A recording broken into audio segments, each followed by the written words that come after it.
Ela é uma doença, gente, autoimune, que pode afetar múltiplos órgãos do corpo humano.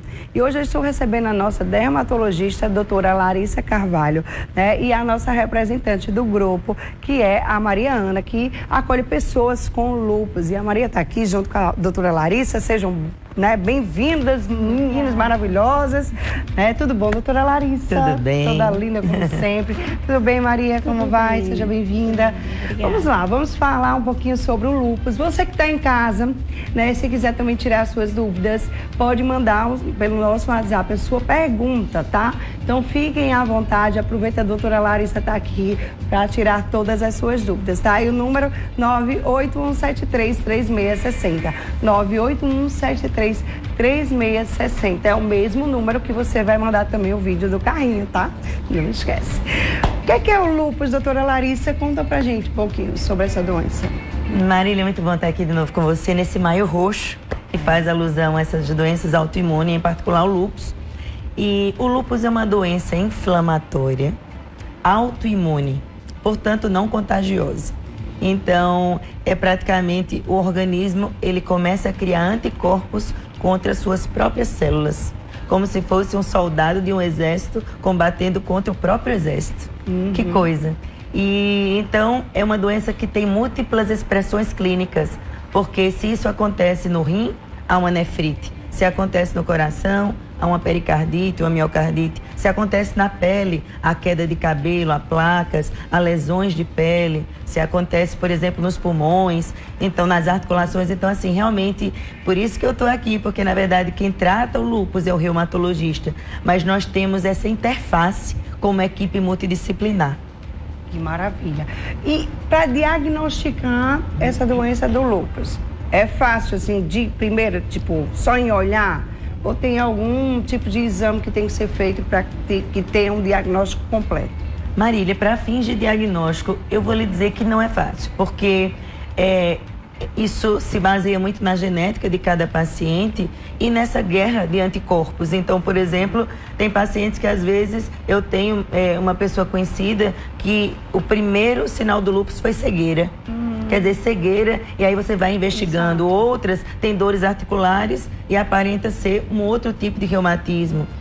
Algumas lesões de pele podem também fazer diagnóstico diferencial com lúpus. Mas o lúpus tem critérios diagnósticos. Então, por exemplo, existem sim sintomas e sinais mais comuns que chamam a atenção para o diagnóstico. Então, são dores articulares, são na pele, existe aquele, o típico rasgo cutâneo em forma de asa de borboleta, que é quando você observa o paciente, ele fica com aquela asa delta assim, do nariz para as maçãs do rosto. A fotossensibilidade, que é a pele muito sensível ao sol, isso do ponto de vista dermatológico.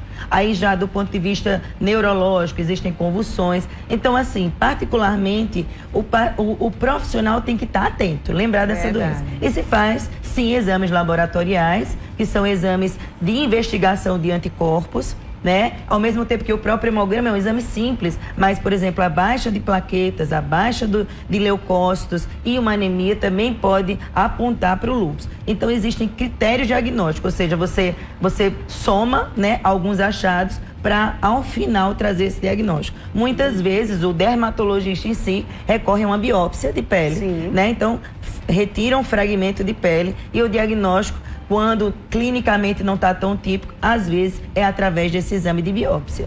Maravilha. A Maria, ela tem lúpus, não é isso, Maria? Como é que foi assim para você? Como foi que você descobriu o lúpus? E quando foi também que você descobriu que estava com lúpus? Eu tenho lúpus há 16 a 17 anos. Sério? Como a doutora frisou, não é um diagnóstico fácil de dar, de questão de 1 mês ou de 2. Meu diagnóstico foi fechado em questão de 2 a 3 meses. Sim. Mas com exames repetidos, exames específicos, que são os marcadores lúpicos. Então, para fechar esse diagnóstico, exige não apenas a questão laboratorial dos marcadores lúpicos, mas também a questão clínica, Sim. Como o paciente se encontra, como está se apresentando. E aí, quando você descobriu, você começou a fazer o tratamento. Você sentiu o quê? Porque já que tem vários sintomas, né? Então, na época, eu sentia, dos sintomas que marcaram para mim o lúpus foi a questão das dores articulares, né, que ainda hoje acompanha, e a questão da fadiga. Eu começava um dia como se eu estivesse terminando. Né? E, além disso, foram apresentando petequias, são manchas roxas, e aquilo foi chamando a atenção. Na época, eu fazia acompanhamento cardiológico por conta de uma cardiopatia congênita, e nos exames marcaram já uma diferença grande na questão dos exames laboratoriais. Então, eu fui encaminhada primeiro a um hematologista, que ele, na verdade, não fechou o diagnóstico, mas aí, por atenção, a minha mãe resolveu procurar um reumatologista. Então, foi quando foi feito todos os encaminhamentos e, de fato, fechado o diagnóstico. O diagnóstico. E aí, como é que é conviver com o lúpus? Você convive bem, tranquilo? Você faz o tratamento direitinho? Eu convivo bem, porque é possível conviver com o lúpus. E é possível você viver uma vida aparentemente normal. É claro que o lúpus tem as fases que a gente chama da atividade e da remissão. Certo. E nessas fases, nós nos encontramos na fase de atividades muito mais fragilizadas. Sim. Mas quando o lúpus está fora de atividade, você convive com ele. Faço atividade física, estudo, tenho uma vida aparentemente normal. Eu costumo dizer que não é desafiante conviver com o lúpus. É desafiante você saber lidar com o lúpus, porque o lúpus é uma doença que, como eu disse, pode estar em remissão, mas pode estar em atividade. Então, a importância desse acompanhamento e desse estar dentro dos padrões da medicação, acompanhando nas consultas, estar atenta ao diagnóstico e fechar isso precocemente, vai ajudar muito para que a gente tenha uma vida tranquila, pelo menos. Isso, pelo menos. Existe um tratamento, né, doutora, para o lúpus. Como é que é feito esse tratamento? Sim, existe o tratamento da doença de base, que é realmente o mais importante. Eu vinha conversando com Mariana, em particular uma paciente muito querida, indicada por um reumatologista, uma colega. E Mariana é uma paciente exemplar. Ela vai regularmente às consultas, ela mesma observa a sua pele. Doutor, eu vi, recentemente fizemos um diagnóstico de uma lesão lúpica. Ela viu uma lesão pontiforme, chamou a atenção. E ela está em tratamento da doença de base, que é através de alguns medicamentos que são anti-inflamatórios, imunossupressores, corticoides, né? Existe o medicamento mais comum, que é a cloroquina, que é um antimalárico que gera uma redução dessa atividade inflamatória. E, eventualmente, se lança a mão de corticoides. Isso o reumatologista lida muito bem com o aspecto da doença de base. Afora isso, dependendo das repercussões em vários órgãos, então você pode ter um tratamento complementar. Por exemplo, a Ana faz uso de algumas medicações prescritas por cardiologista, pneumologista e eu, dermatologista.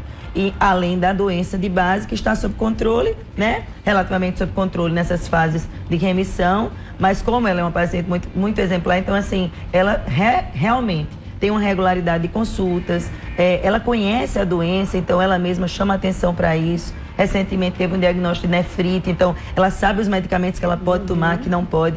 Isso a gente vinha conversando no carro, é fundamental para paciente com lúpus reconhecer isso, né? Conhecer sua história, saber que precisa procurar assistência médica multidisciplinar, um psicólogo, um nutricionista, um cardiologista, um dermatologista. E o reumatologista é aquela peça central, é aquele centralizador, aquele médico da doença de base que vai lhe indicar para os outros profissionais, mas também você vai voltar para ele para poder repassar todas as coisas. Existe tratamento, existe controle de doença, é uma doença crônica, então nós falamos de doença crônica do ponto de vista natural, que ela tem um controle, né? Por isso tem essas fases de altos e baixos, mas como a Ana muito bem falou, é possível conviver sim com a doença, de maneira que a gente olha para Maria Ana e diz, você tem lúpus, porque ela é essa pessoa assim, inteligente, ativa, coordena um grupo, né, de águias que são pacientes com lúpus, então é maravilhoso ver, é um exemplo a ser seguido, Ana. E como é que é, já que falamos do grupo, né, como é que é acolher, né, as mulheres? São mulheres, homens também? Tem. Também tem homens? No nosso grupo nós temos homens, mas muito ainda calados, né? Mas é um grupo que se formou pelo WhatsApp, Sim. pela necessidade do apoio, antes de tudo. E esse grupo foi criando o corpo, nós somos hoje um número de 70, né? E algumas muito atuantes, outras mais ou menos. Mas nós estamos aí e esse grupo tem como objetivo, o Águias da Paraíba, acolher antes de tudo essa pessoa, abrir um espaço de diálogo, de partilha das dificuldades, conscientizar a respeito da doença, o que é fundamental, né? A gente sabe que se o próprio doente, como a paciente, que eu não gosto muito do termo doente, mas se a própria paciente ele não assume essa história como sua, fica muito difícil até a equipe multidisciplinar ou a reumato acompanhar isso, porque você tem que ser dono de se conhecer e dizer, dar nomes a isso e assumir essa história como sua, né? Não adianta, quanto mais eu nego, mais difícil fica eu dar conta disso aí. Eu costumo usar a frase, aceita que dói menos, né? É melhor, né? E tratar, né? Porque se você tratar direitinho, convive direitinho com então, ela. O Grupo Águias da Paraíba vem com esse olhar, né? De apoiar, de acolher, de orientar e também de abrir espaço para uma discussão a nível de gestão, de políticas públicas, visando a qualidade de vida da paciente com lúpico, né? Maravilha. Teve também um evento semana passada, né? Foi quarta? Foi no dia semana 10 passada, do mês de maio. Isso, como é que foi o evento? Quarta-feira. Conta pra gente. Foi maravilhoso, foi pleno. Né? Foi pleno, muito bem. Então, foi um evento que, para nós, foi a Clínica Plenitude, na pessoa da doutora Larissa, que dá esse suporte, não só para mim, quanto paciente, né, que é fundamental eu abro esse espaço. O médico que nos acompanha tem esse olhar humanizado. Nós não somos só mais um caso, nós não somos apenas o paciente, né? Nós temos nome. E esse olhar tem que ser dado ao lúpico, né? Com certeza. Esse olhar de quem vê a pessoa como todo. Então, o dia 10 para nós, este ano, das Águias da Paraíba, foi muito significante porque a Clínica Plenitude nos acolheu, nos abraçou.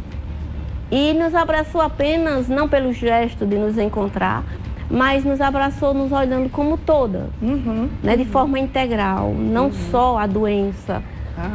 O lúpus não define nenhum paciente lúpico. Todo paciente lúpico tem vida além do lúpus. Com certeza, né? É verdade. Então, que tem Ana, que estuda, que pesquisa, que atua num grupo, que faz caminhada, que tem atividade física, que gosta de cinema, que gosta de estar entre amigos. Então, existe uma vida além do lúpus. O lúpus não define uma lúpica, nem deve. Maravilha. Eu acho interessante que ainda existem pessoas que dizem assim, sou fulana e tenho lúpus. Não. Eu tenho lúpus, mas o lúpus não me tem. Né? Exatamente. Eu tenho lúpus, mas o lúpus não me tem. Então, isso deve ser uma atitude assumida por cada um de nós. E nesse evento, a equipe de doutora Larissa, juntamente com a doutora Gerlânia Simplício, que também é minha médica pneumologista, nos abraçou, não a mim só, né, mas trouxe esse grupo se sentiu acolhido, abraçado. Foi um momento, na verdade, como eu disse, pleno. Graças e a Deus, eu digo muito, boa, pela minha expressão religiosa, foi o olhar de Deus, né? É a mão de Deus que pega a gente através de pessoas e diz, olha, vocês não estão sozinhas, não. Que coisa boa, viu? Glória a Deus. Mas olha, tem uma pergunta aqui para a doutora Larissa, vamos colocar aqui no telão. Lúpus é viral ou bacteriano? Ela falou que não pega, né, gente? Lúpus não pega, você adquire, é uma doença autoimune. Então, explica um pouco melhor para as pessoas. É muito importante essa pergunta para deixar isso tudo bem claro, né? Porque eu estava comentando com a Ana agora no carro, eu gosto muito dessa frase. O lúpus não é contagioso, mas o respeito, a empatia e o amor podem ser. Então, é uma doença autoimune, é inflamatória. Então, ela não é contagiosa. Então, não é uma doença infecciosa. Então, por exemplo, o vírus, a bactéria, o fungo são germes que causam doenças infecciosas. Ok, a paciente com lúpus é uma paciente que às vezes tem um comprometimento da imunidade, secundariamente podem ter algumas infecções. Ok, mas a doença de base, o lúpus, é uma doença inflamatória, crônica, de origem autoimune, portanto, não contagiosa. Doutora, o que é que uma pessoa com lúpus ela não pode fazer de jeito nenhum? Bom, os cuidados gerais, assim, primeiro lugar, eu vou falar da minha praia primeiro, Sim. depois eu vou falar das demais, que é a dermatologia. Então, por exemplo, o sol, a radiação ultravioleta é algo que pode ativar a doença. Então, muitas vezes, até a questão da fotossensibilidade é um dos sinais para o paciente procurar o dermatologista e pode fazer diagnóstico de lúpus. Por quê? Porque a pele fica muito sensível ao sol e, ao mesmo tempo, pode haver uma ativação da doença. Então, tem que se proteger do sol, tem que usar protetor solar regularmente, tem que evitar os horários de pico de sol e se utilizar de proteções físicas, óculos, chapéu, camisas UV, número 1. Número 2, evitar o cigarro. Hoje em dia não é uma coisa que a gente já vê tanto quanto antigamente, mas mesmo assim existe. É um tabagismo muito ruim.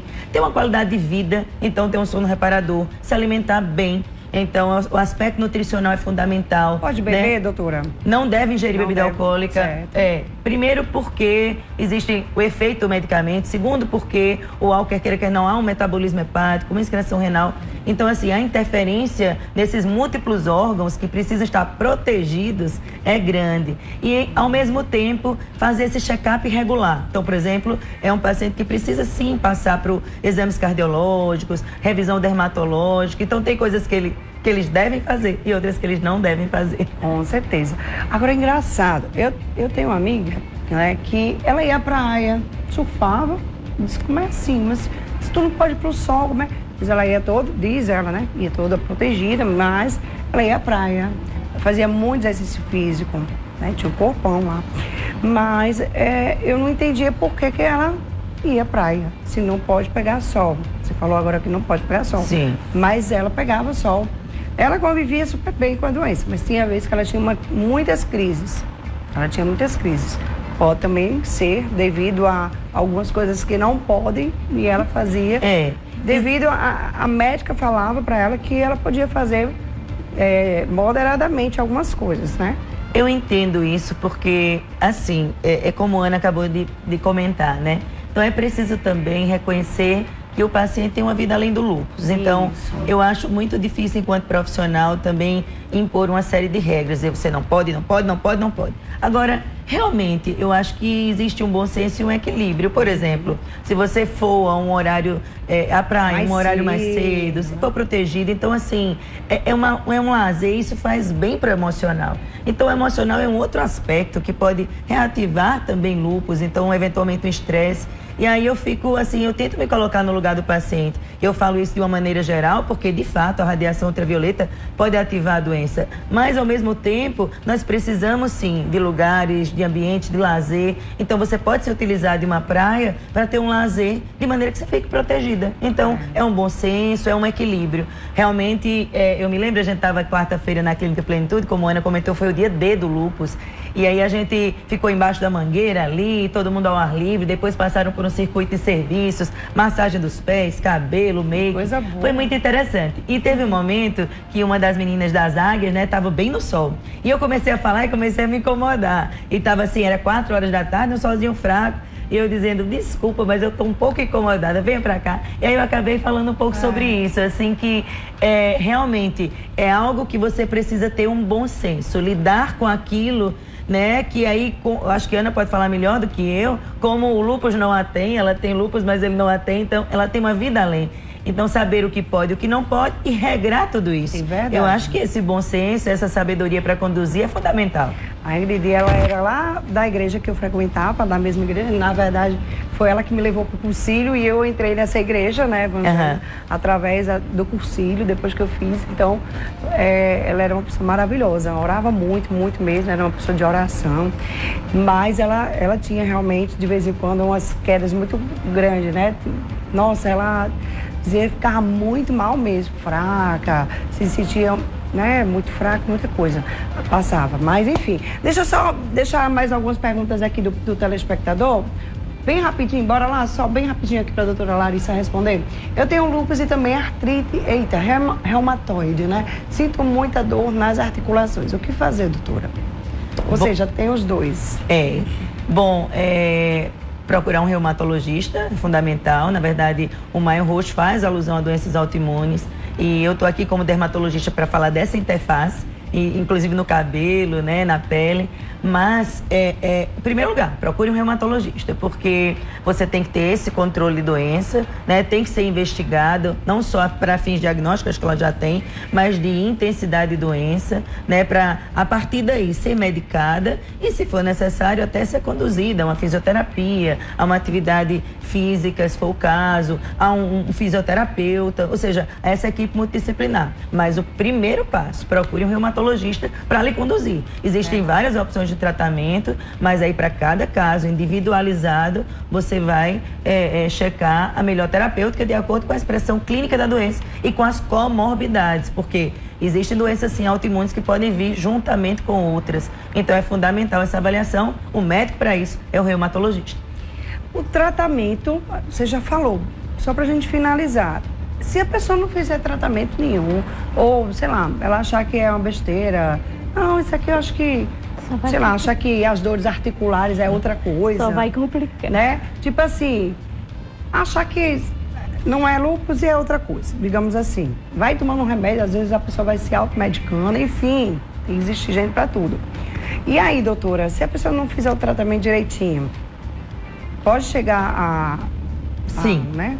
É muito complicado isso, porque Mariana estava comentando que só vai complicar, e de complicação Mariana entende, né? Já teve na UTI em alguns momentos, né, com cardite, com nefrite, então assim, imagina uma doença sob controle. Na verdade, como é uma doença autoimune, então imagina essa alusão que eu fiz desse exército, né? Então, vai ter um momento que você precisa de trazer mecanismos de defesa para isso. Senão a tendência de um exército em uma guerra é morrer, porque não tem outra.